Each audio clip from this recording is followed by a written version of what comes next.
Assalamualaikum warahmatullahi wabarakatuh. Kali ini, LS Horor akan melanjutkan bagian kedua dari kisah yang berjudul Mata Ketiga. Seperti biasa, nama tempat dan nama tokoh sudah saya samarkan, agar tidak terjadi kesalahpahaman buat kedepannya. Sebelum mendengarkan cerita ini, disarankan bagi kalian untuk subscribe dan nyalakan lonceng notifikasinya, agar kalian tidak ketinggalan cerita terbaru dari channel ini. Tanpa lama-lama lagi, kita masuk ke dalam ceritanya.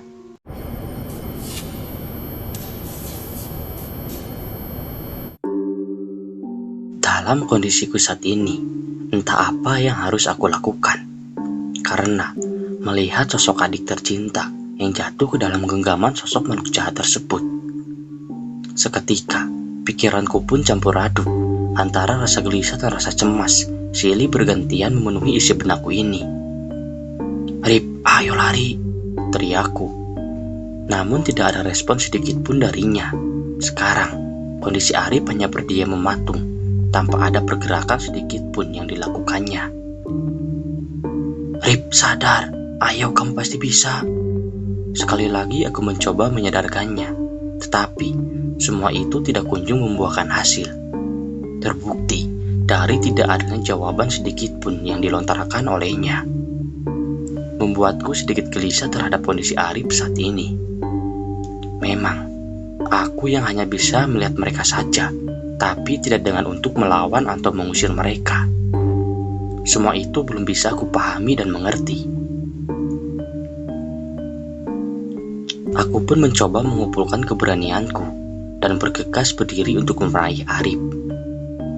Akan tetapi, ketika baru berjalan beberapa langkah saja, dengan satu ayunan tangan dari sosok tersebut, membuatku terpental jauh membentur salah satu tembok dinding rumah itu. Bercak-bercak darah keluar dari sela-sela mulutku, dan seketika tubuhku terbaring lemas dengan lengan yang sembari memegangi salah satu bagian dadaku. "Sial!" gumamku. Terlihat kini terpampang senyum menyeringai dari sosok tersebut. Dan seketika, Arif diseret olehnya. Perlahan-lahan masuk ke salah satu kamar asal sosok itu muncul. Melihat itu pun, aku hanya bisa pasrah. Rasa keputusasaanku memenuhi semua harapanku. Ingin sekali rasanya untuk menggerakkan tubuh ini untuk membantunya. Namun, kondisiku yang sudah terbaring lemas tidak menyisakan tenaga sedikit pun, hanya bisa meratapi Arif yang dibawa oleh sosok tersebut. Kemudian, hilang bersamaan dengan hembusan angin yang membuat sosok itu berubah menjadi sekumpulan asap pekat dengan membawa Arif. Aku tidak berguna, gumamku yang menyalakan ketidakmampuanku untuk menjaganya.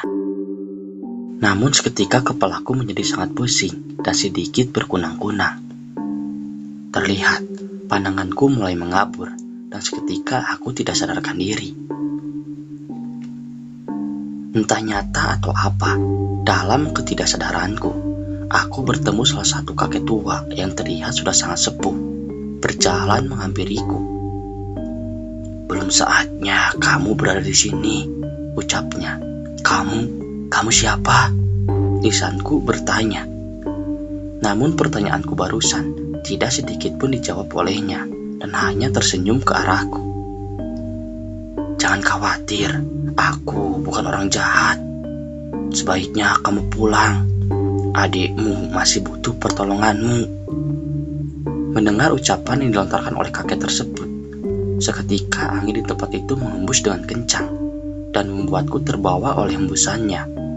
Namun, di sela-sela itu, terdengar lagi suara dari si kakek tersebut. "Ingat, dia hanya meminta pertolonganmu. Hanya dia yang bisa membantumu." Dan seketika aku kembali sadarkan diri. Bangun-bangun saat itu hari sudah menjelang sore. Keadaanku masih sama percis dengan tempat yang tadi. Perlahan-lahan, ku coba menggerakkan tubuhku.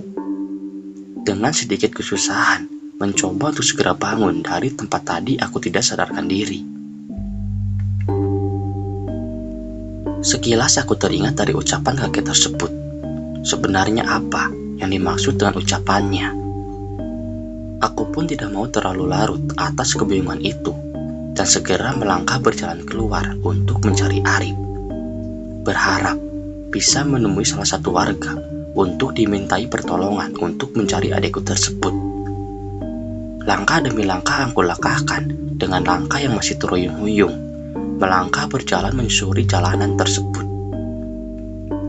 Namun, yang membuatku sedikit keheranan, di saat sedang berjalan menyusuri daerah tersebut, tidak satupun aku menemui salah satu warga yang berdiam di daerah ini. Keadaannya sunyi, tidak terlihat siapapun, mungkin seperti desa mati kalau digambarkan. Waktu pun terus berlalu, kala itu hari sudah gelap. Aku masih berjalan di bawah kegelapan ini untuk mencari Arif dengan kelebihanku ini. Namun, bukannya menemui Arif, aku malah menemui mereka yang tak kasat mata dengan berbagai bentuknya. Aku pun tidak terlalu menghiraukannya dan terus berjalan untuk mencari Arif. Namun setelah mencari kesana kemari, semua itu tidak kunjung membuahkan hasil. Aku pun yang kala itu sudah sangat merasa kelelahan, memutuskan untuk kembali ke rumah terlebih dahulu dan akan mencarinya kembali di hari esok. "Sebenarnya kamu di mana, Rip?" gumamku. Hari-hari pun terus berlalu, malam silih berganti dengan siang. Tak kerasa, semenjak kejadian itu, sudah berjalan selama 3 hari. Aku yang sudah berusaha mencari keberadaan Arif, tidak kunjung menemukannya. Namun sekali lagi, yang membuatku keheranan, selama 3 hari ini, aku tidak sama sekali bertemu atau berpapasan dengan para warga di daerah ini. Dengan Ibu Suryani pun, aku tidak kunjung menemukannya. Seperti hanya aku saja yang berdiam di daerah ini. Rumah-rumah yang berdiri dengan kokoh di daerah ini pun seperti tidak berpenghuni. "Kemana sebenarnya mereka?" lisanku berucap. Saat itu aku yang sedang duduk di sofa ruang tamu. Seketika dikagetkan dengan suara ketukan dari arah pintu depan. Sontak, mendengar itu pun, aku segera beranjak dan segera bergegas menuju arah pintu tersebut. Ternyata setelah dibuka, sudah berdiri Ibu Suryani yang telah berada di sana. "Ibu," ucapku. Ibu Suryani pun hanya tersenyum dan tidak pikir panjang. Aku pun segera mempersilahkannya untuk masuk. "Ibu mau minum apa? Biar saya buatkan," ucapku kembali. "Gak usah, Mas.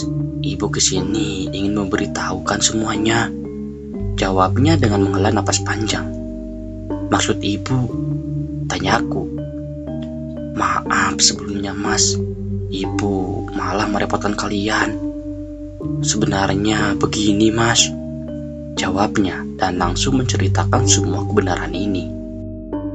Tahun 98 lalu, hidup sebuah keluarga dengan sangat harmonis.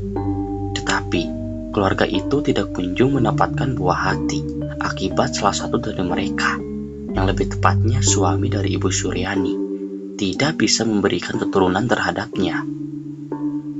Segala berbagai usaha telah mereka lakukan untuk mendapatkan sang buah hati. Sampai seketika, suami Ibu Suryani mengusulkan hal yang sangat gila. Ia memutuskan untuk bersekutu dengan iblis guna mendapatkan sang buah hati. Memang, saat itu Ibu Suryani sempat menolaknya. Tetapi, setelah dipaksa oleh suaminya, Ibu Suryani pun mau tidak mau harus menuruti kemauannya itu. Singkat cerita, tibalah ia di salah satu dukun yang akan menjadi pelantara baginya untuk bersekutu dengan iblis. Ritual demi ritual terus mereka lakukan. Dan di puncak ritualnya, datang salah satu sosok tinggi besar yang menghampiri mereka.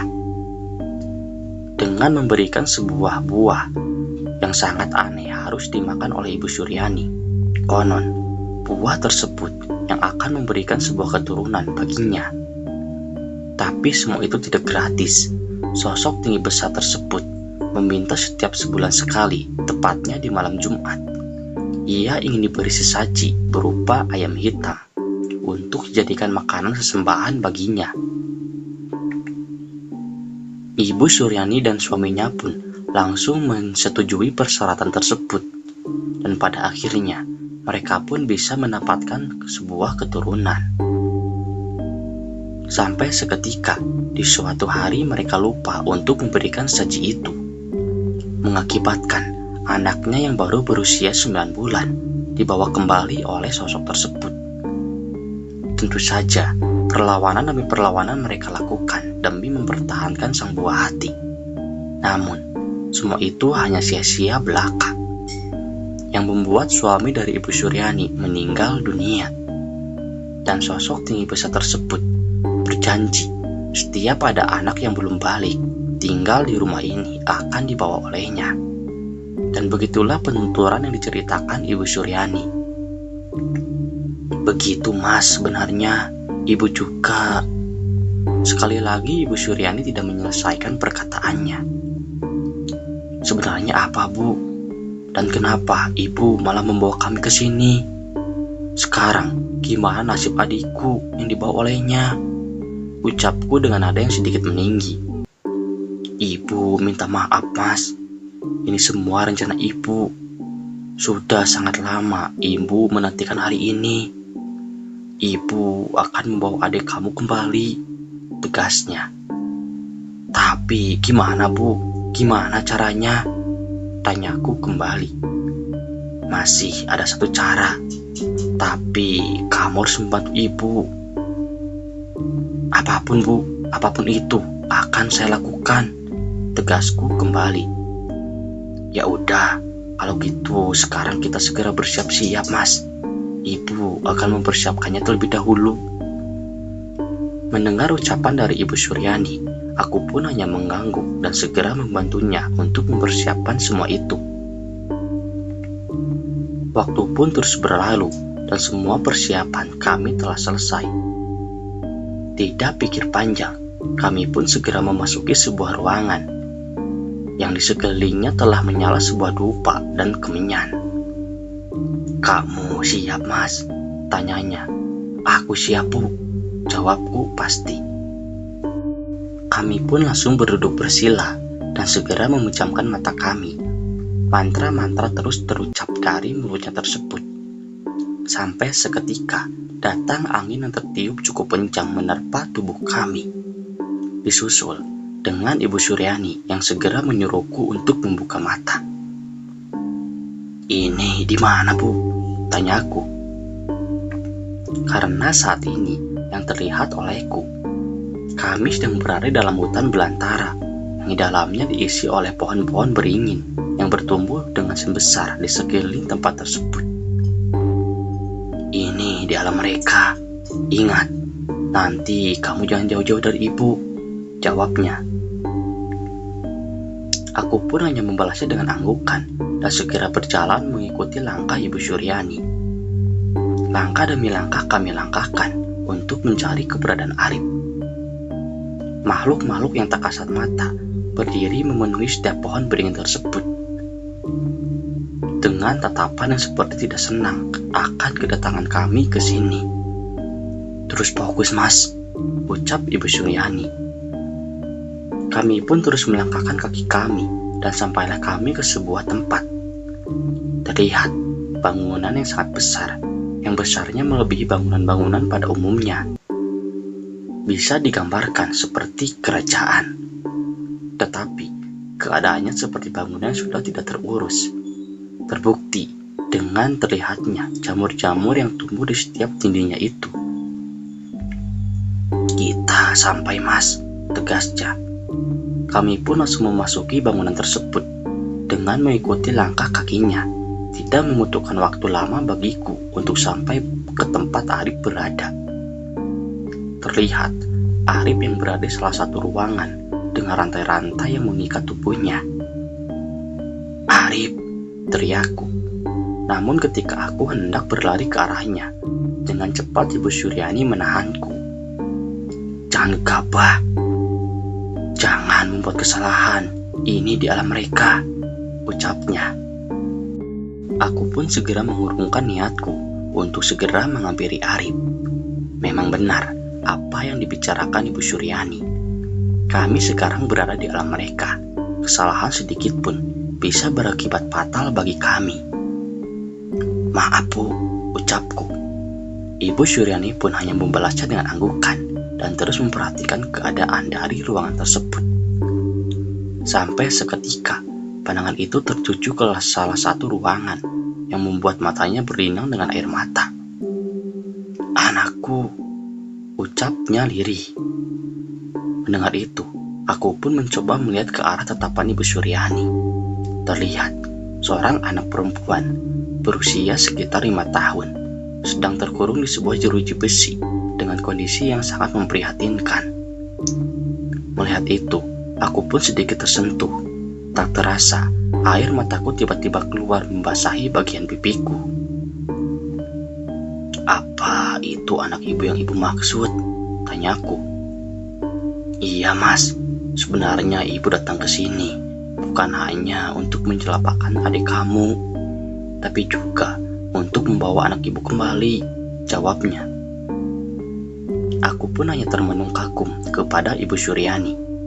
Begitu besar risiko yang ia lakukan untuk membawa anaknya kembali.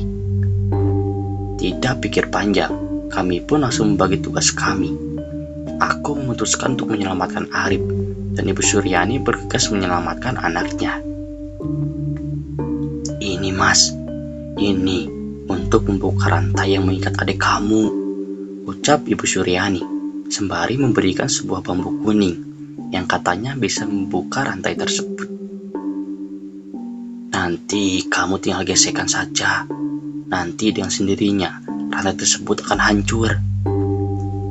Mendengar itu, aku pun hanya mengangguk dan tidak pikir panjang, langsung berjalan dengan sangat berhati-hati menuju tempat Arif. Sesampainya di sana, aku segera menggesek bambu kuning tersebut, dan seketika terdengar bunyi bergemerincing akibat gesekan tersebut. Rantai-rantai yang kokoh itu hancur tiba-tiba, dan Arif yang tadi sedang tidak sadarkan diri, sedikit demi sedikit kembali sadar kembali. Arif, di mana bang? Ucapnya dengan nada yang masih lemas. Ceritanya panjang, Rip. Ayo kita pergi sekarang, jawabku. Tidak pikir panjang, aku pun langsung menggendong tubuhnya dan berlari ke arah Ibu Suryani. Tetapi berbeda dengan Ibu Suryani, terlihat ia sedang kesusahan untuk membuka jeruji besi yang mengurung putrinya tersebut. Kenapa Bu? Apa ada masalah? Tanyaku. Sepertinya begitu mas. Jeruji ini berbeda dengan rantai itu. Ini lebih kuat. Jadi ibu membutuhkan sedikit waktu untuk menghancurkannya, jawabnya. Mendengar itu, aku pun segera menurunkan Arif dan segera membantu Ibu Suryani agar lebih cepat menghancurkan jeruji itu. Setelah berusaha cukup lama, akhirnya perjuangan kami pun berhasil. Jeruji besi itu dapat dihancurkan, dan kami langsung bergegas menuju anak sematawayangnya Ibu Suryani. Adegan yang sangat menyayat hati terjadi kala itu. Ibu dan anak kandungnya berhasil bertemu kembali. Aku pun tidak kuasa untuk membendung air mataku lagi dan langsung meneteskannya.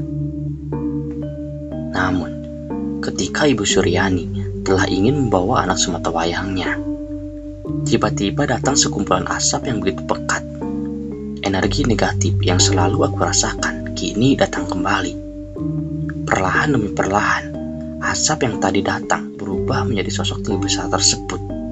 Namun, sekarang perwujudannya tambah besar, berbeda dengan yang aku lihat ketika berada di rumah pada waktu itu. Ibu Suryani pun segera menggendong anaknya, dan aku bersama Arif disuruh untuk berdiri di belakangnya. Kamu, ucap Ibu Suryani. Oke, segini dulu cerita yang kali ini saya bawain.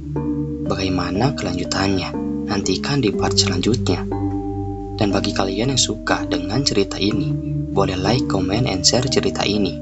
Dan terus dukung channel ini agar bisa menyajikan asupan-asupan horor bagi kalian. Dan salam horor.